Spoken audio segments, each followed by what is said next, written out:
I'm here in LA with Jenna Davis. What's going on? Hi. Jenna, it's an exciting time for you. New music out recently, new M3GAN movie coming up. Yes. Yes, Jenna's the voice of M3GAN. It's funny, can you go incognito at all? Since you were like a Disney kid, and now as an adult, you have this voice acting thing. Yes. So can you like go to the grocery store and it's cool, or do people ask you for pictures and stuff? Because I also do a lot of social media, and I think through other facets, I don't really find myself incognito as much. So when I do go out in public, I do have people that recognize me, and it's really fun. But I definitely think it depends on the place and the scenario. Like Sephora's, Ulta's, I always we always find people there that always know who I am. So like I think there's like certain places where people recognize me more than others. So like malls and stuff, always. Like Sephora's especially, because I think it's just like a lot of young girls that at least watch what I do and listen to my stuff. But I think there's just other avenues where I don't see it as much. So I think it just kind of depends on the time and the place and where people are and whatnot. Yeah, Demi's Has here anyone in New York. ever Demi, what's going on? noticed you from your voice? Sorry, like, what'd you has say? anyone just kind of been like, "Oh my God, that's the voice"? Has it just been? Have you ever been noticed just because of your voice? No, I don't think so. Like customer service, I guess would be the like calling That'd be your crazy. phone Yeah, company or that'd be something. crazy. That Yeah. actually hasn't happened. Oh, well, I guess who would suspect it? They That might is say, true. That is true. I mean, when I talk, I do a lot of like live streams, and I think when I'm with people and after I tell them, then they say, "Oh, I can pick up that's you now." But usually it's after someone says something about it, and then they're like, "Oh, I hear that in your voice." Yeah. Most of the time, that's kind of how it goes. Right, that's how it goes right. about. So give us, we've interviewed several people who have been through the Disney Channel family at some Sure. point. What's your Disney Channel origin story? Did you, was it like a million girls auditioning, or did you kind of have a way in, or how did that happen? So I remember one of the first projects I auditioned for Disney was a commercial, and I booked that commercial, and I was so excited. But moving out to California, one of my biggest dreams was to pursue like Disney television. And so when I first moved out here, I was 10, turning 11, and I had auditioned for a lot of different parts. I feel like when you're at that age specifically, there's a lot, Nickelodeon, Disney, many different things. And so I remember the first project that I got really far on was a project called Andy Mac that was on Disney Channel. We've had Asher on the show. Oh my gosh, no way. Yeah. So I remember that one was like the closest. I was, I think, top 8 for the Buffy character that Sophia Wiley booked. And so I remember that was like the closest that I had gotten to for like a series regular role. And I was so excited, and I was, but at that time, that part wasn't meant for me. And so I just continued to audition for Disney and kind of form relationships with the casting directors there. So when Raven's Home came about and that reoccurring role popped up for Sienna, I was like, okay, well, I'm just going to go in, give it my best shot. And I auditioned for it. And then I believe there was the next step, it went straight to like producers. And so I remember we were at Sunset Las Palmas Studios, and it was crazy because all the girls that were there, I remember specifically, it was like me, Jaden Bartels, Ruby Rose Turner, Kylie Cantrell, and me, and like a couple other girls. But I just think it's really cool because Kylie now is a part of the whole Descendants franchise. Ruby was a part of the franchise and then had her Coop and Cammy, and then Jaden went off and did Side Hustle for Nickelodeon. So like we all like had our own like different journeys and different things just at different times. And so I remember those were like the girls I vividly remember who were there in like that last round, and that's literally what I remember. And I remember I went in, did my audition, and casting asked for me to sing, even though singing had nothing to do with Raven's Home, but it was because that casting director, her name is Amber Horn, I love and adore her. I still audition for her till this day. She's one of my favorites. She had always, I think, rooted for me and has always told me, you know, if there's a part that I think is fit for you, I'm gonna pitch for you and hope for the best, and she really did. And so that's how that came about. But it was through a series of auditions, but I do think my relationship with Amber throughout the years definitely helped, for sure. Yeah, I always wonder about child stars, the involvement of their parents, and like how important were your parents in these processes? Yeah, I think my parents, I could not have done any of this without my parents.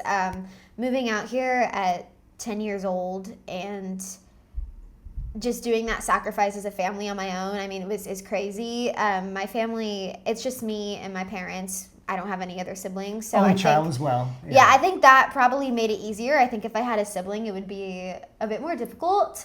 But at the time, my mom and I would come out here for like an extended period of time for like 6 weeks. That turned into 6 months and then turned into 7 years. But my dad would come every weekend. So he would fly in from Minnesota, where his job was at the time. He would come in every Friday night, pick him up at LAX. He would spend Friday night with us, Saturday, and then leave back Sunday evening. And that was our life for so many years. So there was a really huge sacrifice on my parents' part, on my parents' marriage, on like everything, because they were apart and we were just used to being a family that was together all the time. And my parents are still together. They're not divorced, but they had to be separated a long time for my dad to be able to go back to Minnesota and work. So that was a really big sacrifice. So I definitely could not have done it without them. And so my parents have always been super involved. They're still involved. My mom likes to call herself like my personal assistant because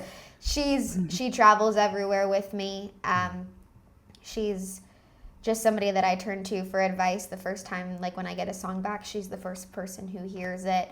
Anytime, she's like reading for me most of the time when I have an audition, and she's just like my rock, literally. So I have always maintained a really close relationship with my family, because at the end of the day, I think sometimes in this industry, when family is not nearby or people that really know you and truly care for you, you can kind of go down a dark rabbit hole. And I think my parents have really protected me from a lot, but have also just been there to like steward me and guide me and check me too. I think we all need people that are like, hey Jenna, like I think instead of doing this, you should do this, or don't do that, or you know, it's just we have parents for a reason. And so I've never been one to push my parents away. I've always been tried to keep them as close as I can, because LA is an interesting city, and especially pursuing the industry as a child, there's a lot of decisions that you have to make that are very adult decisions, and what better people to turn to than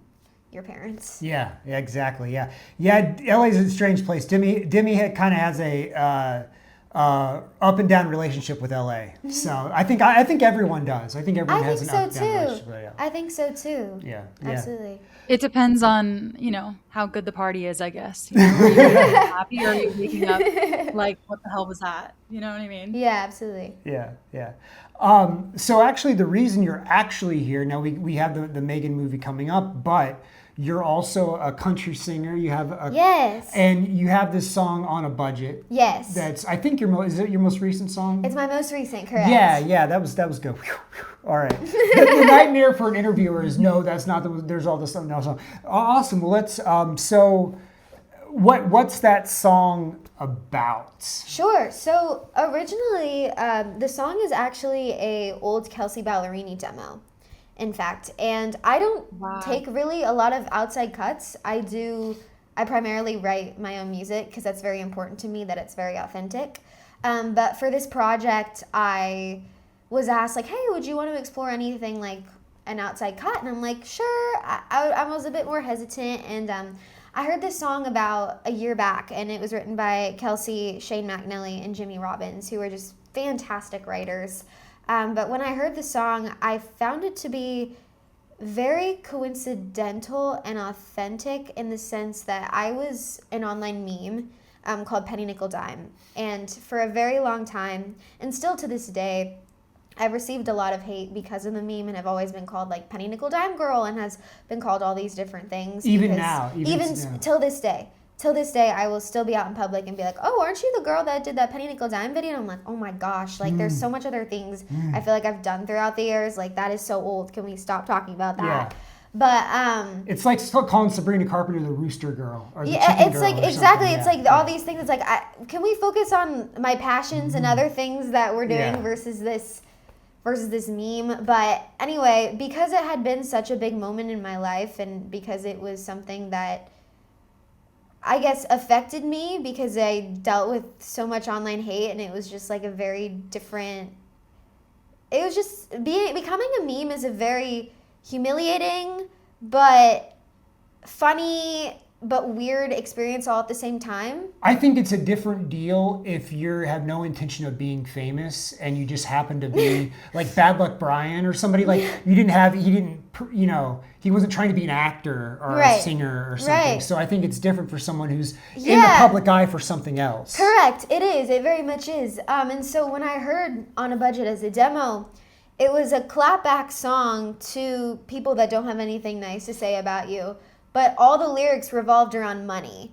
And I found it to be so coincidental with my experience where I'm like, wow, like it would be really cool to kind of take this song that they have here and kind of make it my own, but also relate it to an experience that is authentic to me. Because I think as an artist, if you want to be successful, you have to know what you want to say and what you want to say with your artistry. I mean, Chaperone's right there, and I think she's a perfect example of that. You know, she took her artistry and made it unique and made it her own, and that's why she's been so successful, is because she knew who she wanted to be. Right. And didn't care what everybody else thought. It's so hard to keep your true vision of what you want to do while having other people telling you what you should do, and maybe they know 1000%. and it's like, but then you're like, well, that person is experienced, they know what they're talking about, so you got to like kind of take some of it in. And it's a lot. And I don't think that's really talked about a lot in artistry, is, you know, finding your own authentic artistry, but also getting opinions from everybody else, whether it's your team or the media or just whoever. That's very difficult to navigate, because for me, I always want to make sure that whatever music I'm putting out feels authentic to me, because I feel like my audience can read if it's not authentic. Oh, I thought you said your audience can read. I was like, well, I hope your audience can read. Yes, I think they can read what's authentic and what's not authentic. Because I think throughout the years they've gotten to know me and are still continuing to get to know me. But also, I'm 20. I'm still trying to get to know myself. Yeah. So it's such a fine. I don't think it's fair for people in the public eye.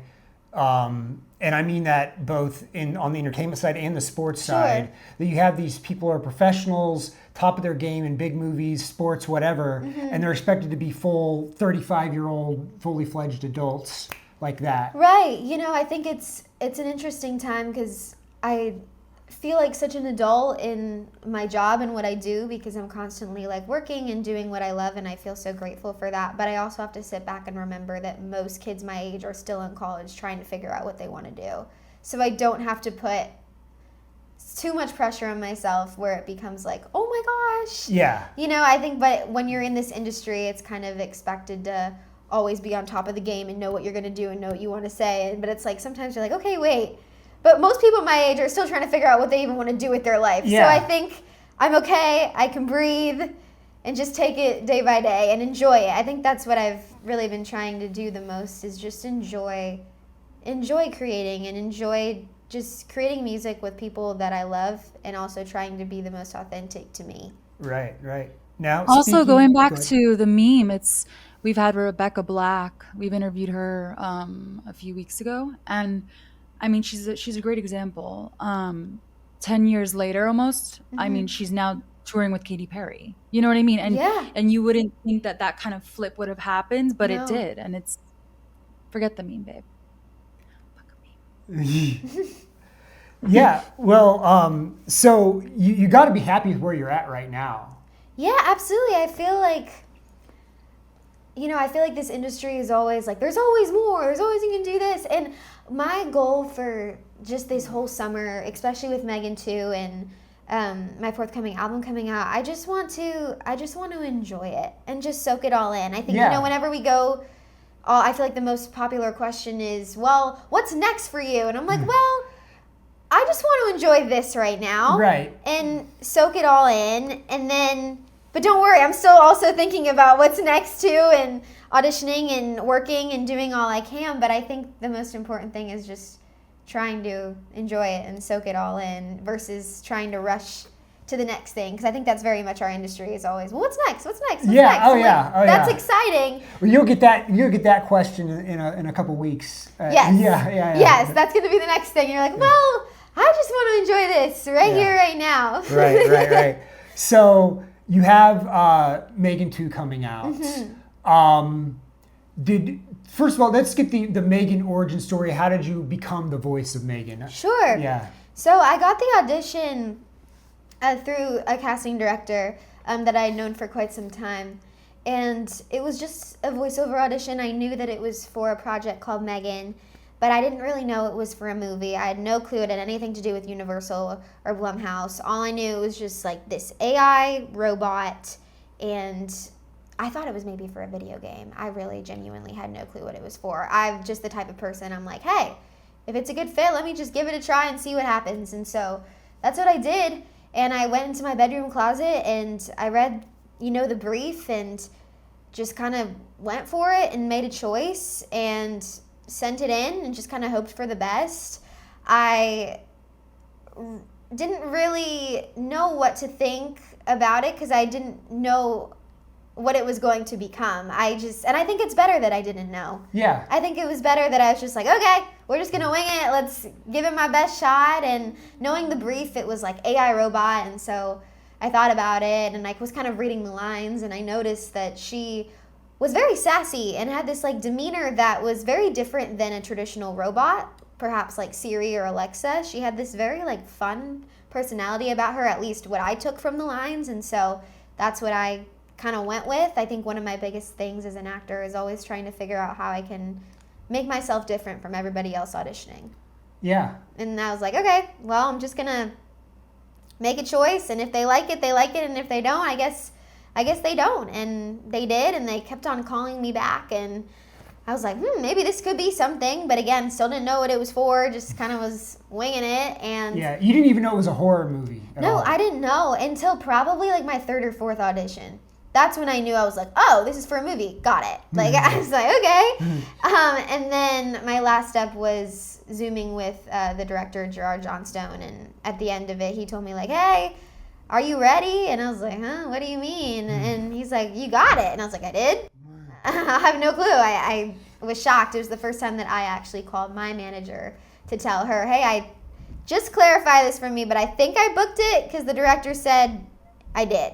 Because usually, you don't hear back. Usually your manager's the one calling you. Right. That you booked it. So Mr. Gerard was like, oh, maybe I shouldn't have said that. Maybe I spoke too soon. I'm like, well, I'm glad he did. I mean, he's the source. Yeah, right? I'm like, you're one of the big decisions here. So I'm glad you did.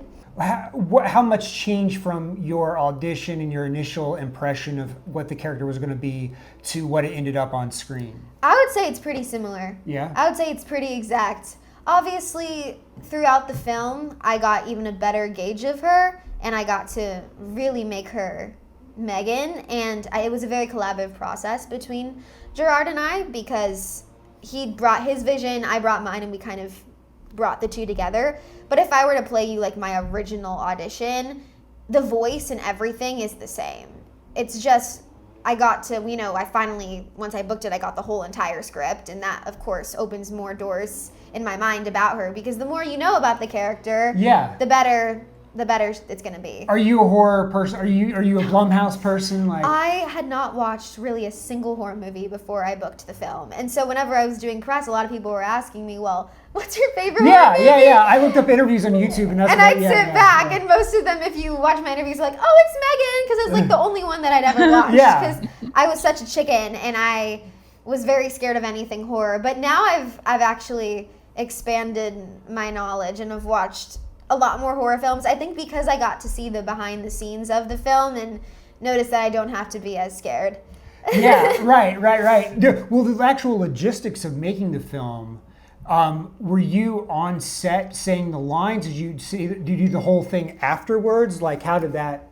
So a lot of my part in the original film came post-production. I came post-production. So, you know, even just seeing the doll for the first time, a lot of people say we kind of favor one another. Yeah, which is very, you look like the girl who would play M3GAN, right? Which is very crazy because I did not see her until after I booked it. And so when I saw her, what she actually looked like, I was very freaked out because I was like, why do we kind of look alike? Right. And a lot of people think that she was based off of me. And I'd love to think that she was. Yeah. But I came after that. I came post-production. So the first film, my job was all post. So I wasn't involved in anything on set. Now for the sequel, it's been different because they found me now. They have me now. So now they can use my voice on set. And I came kind of before. I mean, I've kind of, for the second film, I've done a lot more before, during, and after versus everything just after, because now that they found me, it's a lot easier for them to probably use me now than it was then, because at the end, they were trying to find their M3GAN at the end of it. So, right. Wow. And has it been overwhelming? Have you done cons and stuff? Or I've started doing them. Yeah. They're so fun. Yeah. They're so fun. I really had no clue how passionate the horror community is. And going to these cons, I feel like it's truly like Disneyland. There is so many fun, like I've just met some of the coolest individuals, and I've also just seen the passion for the film, and it is unlike anything else. Like the passion for horror, I did not even realize how passionate people are about horror films, and it is so cool to see, and I feel so honored to be able to like witness it, and just even just be accepted into the community is a whole other thing that I just feel so honored, because they are so passionate. Yeah. And I'm like, thank you for like supporting the film and loving the film and collecting all this memorabilia and supporting me. I mean, it was very nerve-wracking when the first film came out because of how unique of a situation it was. I didn't know if people were going to enjoy it, hate it. I mean, it's very, you never know. You never know. And horror films, they may be a huge hit or no one they will might see flop. them. And that's so scary. And so I'm so thankful. At least your face wasn't on screen. If it was a flop, you're like, well, I'm just a voice. So, right.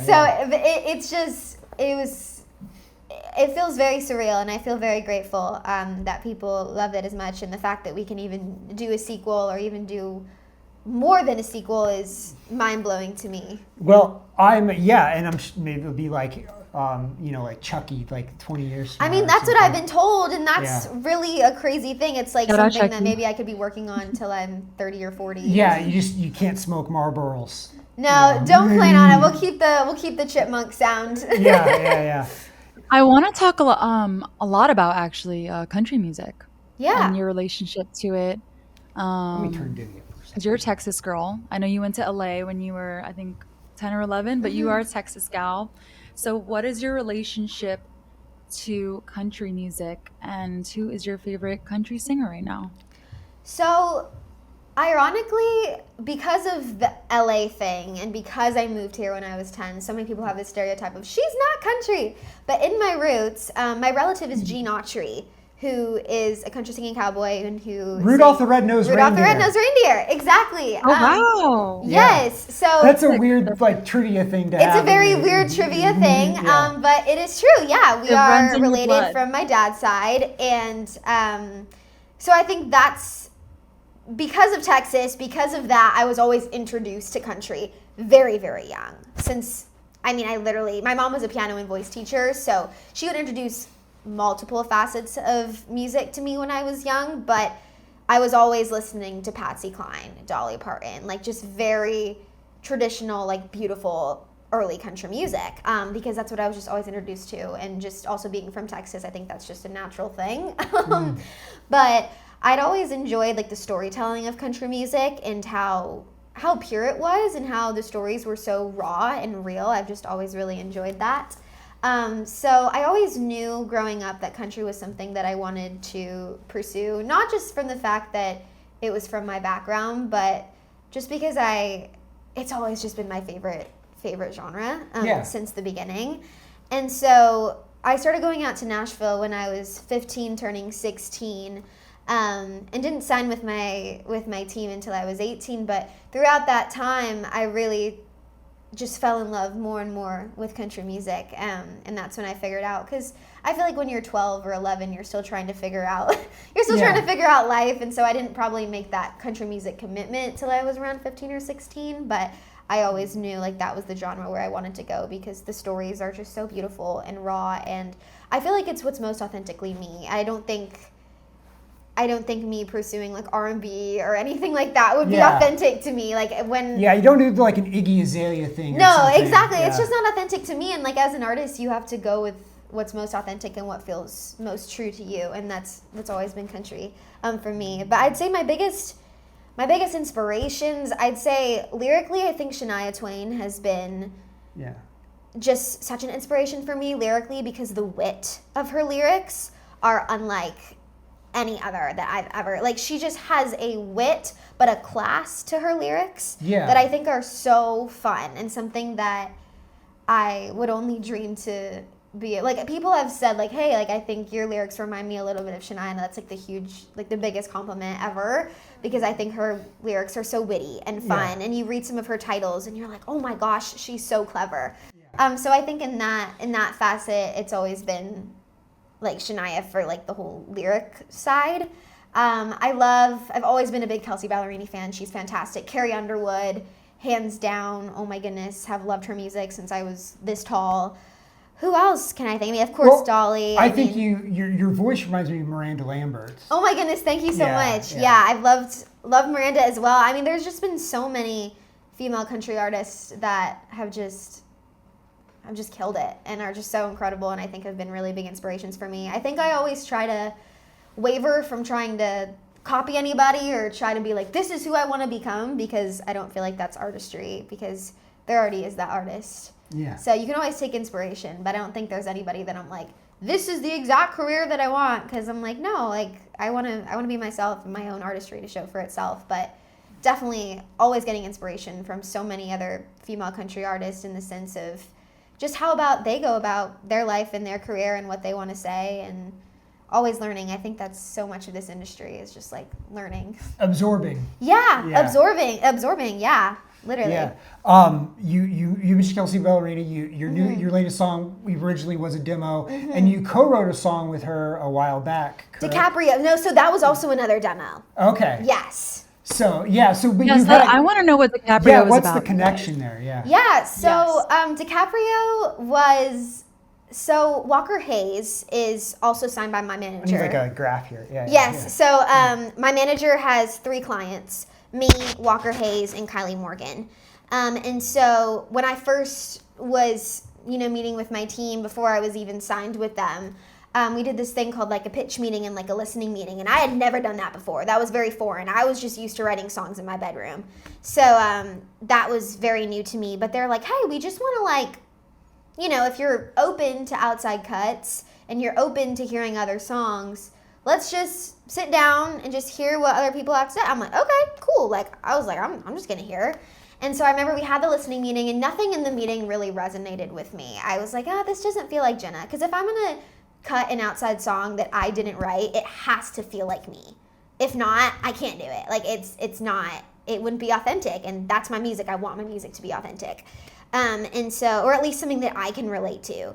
And so that first listening meeting, I didn't hear anything, and I came back and I was like, you know what, guys, like nothing here is resonating. And when I was back at my apartment in Nashville, my manager texted me, and she was like, hey, we have this one song called DiCaprio. Walker wrote it with Kelsea when she a couple years ago, and she was a bit younger, and they never ended up cutting it, but it sounds like something that you would say. It sounds like authentic to Jenna, and especially because you have a background in LA and you are also an actress. It's like these lyrics kind of feel true to you. And I'm like, oh, interesting. Like, let me give it a listen. And I heard it, and again, it just resonated, and it felt like me.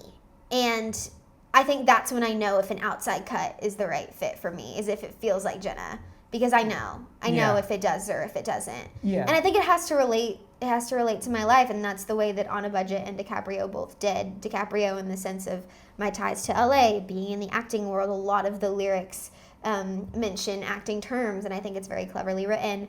And then On a Budget with the whole penny nickel dime thing being a clapback song that literally relates to money and talks about responding to haters with money. It felt right. And what I appreciated is that we've had people who were famous for something, and they would do these songs, I'm not going to name any names, that were like, you know me for that thing, but I'm really this now. Mm-hmm. And I think that's so heavy-handed to try to force that. So to do it in a more nuanced way like this, thank you. I think is really cool. Thank you. Yeah, I think, you have to be authentic to you and sometimes authentic to your past. And you're not like a mean, vengeful person or something. You're definitely not. I think the moral of the song truly is the saying, if you don't have anything nice to say, don't say it at all. That's the moral of the song. And something that I loved about it too is whenever I release a song, I want to make sure it's relatable to my audience and something that they can listen to it and at least pull something from it that could be relatable to them. And I think especially like in the chorus and just like the moral of the song is like, talk is really cheap and you don't know me. And it's like, and if save your opinion, it's like, I don't need to hear it, because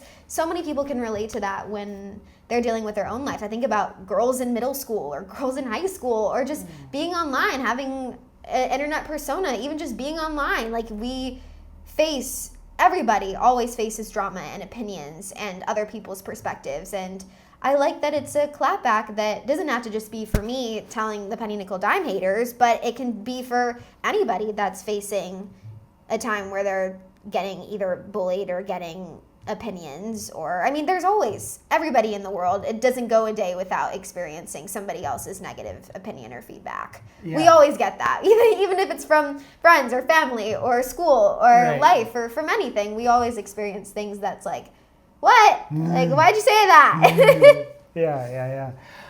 So I saw you were at, what was it? Tell me if I'm mistaken, but were you at the gym yesterday? I was. Okay. What do you do for self-care? What's your kind of like go-to routine to wind it down? I like at the gym, like my workout. Yeah, workout, like face, like if it's a Sunday and you're like, okay, I'm going to do a few hours for me. What's your go-to? I would say I love beach walks.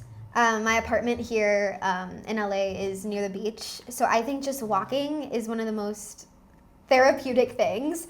Also, for some reason, it's where like my thoughts, I can just kind of let them, whether it's writing a song or even just thinking out loud, you're just able to kind of take that moment for yourself. And I love nature, and I try to be off my phone as much as I can in times like those. And even just like going with my mom or going with a friend, like I love going on walks. That's a big thing. Lately, it's funny that you mentioned the gym, because I had only really just recently been going to my apartment gym. I don't like going to like public gyms. They scare me.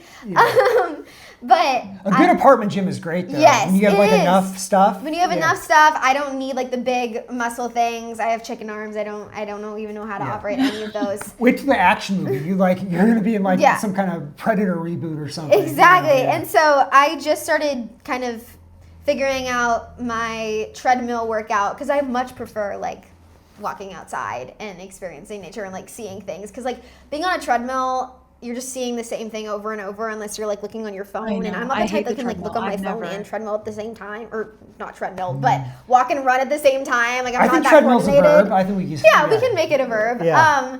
But so I think the gym is kind of a whole new thing for me, but I am such a class person. I love Pilates classes, hot yoga classes.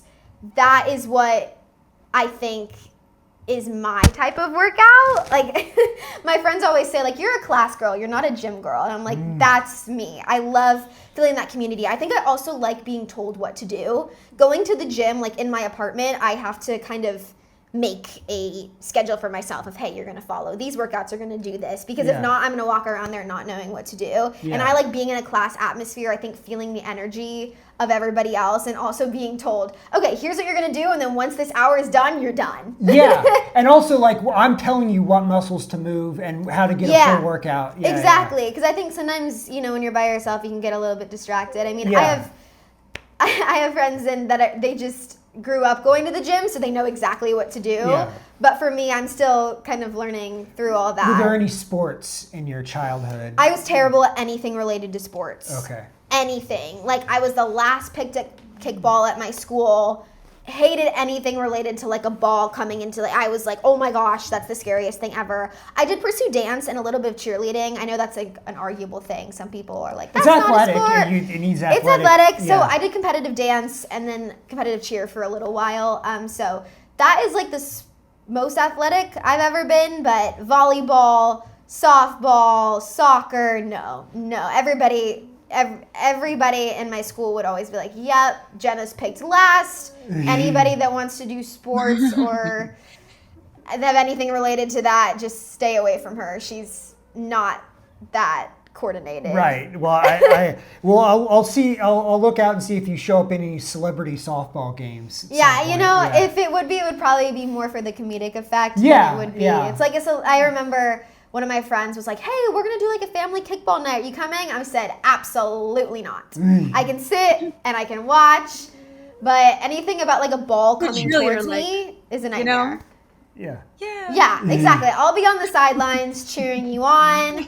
But I've learned a lot about sports throughout the years because I enjoy watching it. And you're I from just- Texas. The sports Yeah, are like a thing. my dad is the biggest football fan ever, so like that's always on our TV on the weekends. And as I've grown older, I've been like, oh, I want to understand it, and I enjoy going to games and experiencing that atmosphere is really cool.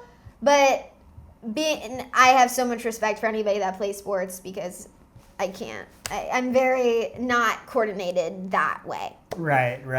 And that's why I do music and the artistic route. Yeah. Have you done theater acting, stage Yes, acting? that's how I fell in love with performing, was through theater. Do people think you're a theater kid? Like you had to be a theater kid. Yeah, I literally am. I'm like, I was a theater kid. I was not athletic, and I guess the popular crowd, when I was younger, just because I feel like all the popular girls at my school were like the soccer girls. You know, Yeah. they had like the cool like Adidas and like Nike What was stuff. the difference? How old were you when you booked Raven Song? I think it was How 12 old or were- 13. Yeah. So did you have a pretty normal schooling situation, or No. So I did public school, I did a mix of public school and private school in Minnesota because I switched schools between kindergarten through 5th grade. And in the middle of the 5th grade is when we started coming out here. My whole middle school was homeschooled. And then 9th and 10th, I went to a very small private school that was for kids in the industry, but I had like 8 kids in my class. It was very interesting. But a good time. Was there 9th and 10th grade, but I was working so much then that I was hardly ever there. And my parents are like, why are we paying private school tuition if you're never here? So then I finished 11th and 12th online. So Okay. You got a mix. I kind of got everything. Yeah. We got online, we got in person, we got weird in person, and we got Yeah, kind of a mix of it all. Yeah. Okay. Well, you had a fairly normal childhood. That's kind of I what would say, getting at, I would say it was like fairly normal-ish. normal-ish, Yeah. as normal as it could be. But my parents always pushed for me to go to school. My parents always wanted me to continue K through 12. I just always fought back. I was like, I don't want to. I want to do this. And, you know, my parents were never the type that were like, we're forcing you. It was always me being like, no, I don't want to go. My mom's like, what? Don't you want like prom and all that? I'm like, no. Yeah, I would. I think like, that'd be I'm weird. I think it'd be weird to go to prom after being on the Disney Channel. Yeah. It'd be, Now I've done like, I think it's so funny, like so many of the projects I've done, I think I've done 4 collective proms. So I'm like, you know what? I got my own prom 4 different times. Yeah. Just very untraditional. I just think that's weird because I think you could still pull off playing a high school kid. I audition. And- That's usually most of my auditions. Yeah, and I was like, I think that'd be the strangest experience to have graduated high school, be in your 20s, and go back and play a high school kid, you know? It is so funny, but I mean, it's crazy. Like, just if you look at the acting industry, it's like people in their 30s are sometimes still playing high school, and that's it happens. I was watching like behind the scenes video of from the set of the OC in the Yes! 2000s, and Adam. love that show. And Adam Brody's like drinking wine in between, like after and because he was like 27 Yeah. when he was booked. So I love that show. I've actually Yeah. been. That's so funny that you mentioned that. I feel like that was like my fall show. You I was would watching have that. crushed Marissa Cooper if you would have played. Oh my Marissa gosh, Cooper. I oh my gosh, it's just such a good show. Yeah. I've been telling all my friends I love shows from the 90s. So 2000s, was that but yeah, was it's that 2000s, late? yeah. Was it 2000s? It's mid 2000s, yeah. Oh. As someone from the older generation. Yeah, Okay, well now I was there. Now yeah, I yeah. know. I mean, Yeah. literally anything from. I mean, just you look at Gossip Girl, Gilmore Girls, Oh, yeah. all those. They're just fantastic. Yeah. Fantastic. Yeah. Oh yeah. Oh yeah, and you would like crush those kind of roles. Thank you, Those kind of thank like you. serial comic, like Roy Gilmore type roles would be It's just like this boundary between like drama and comedy that they Yeah. just meshed so well. Yeah. Yeah. absolutely.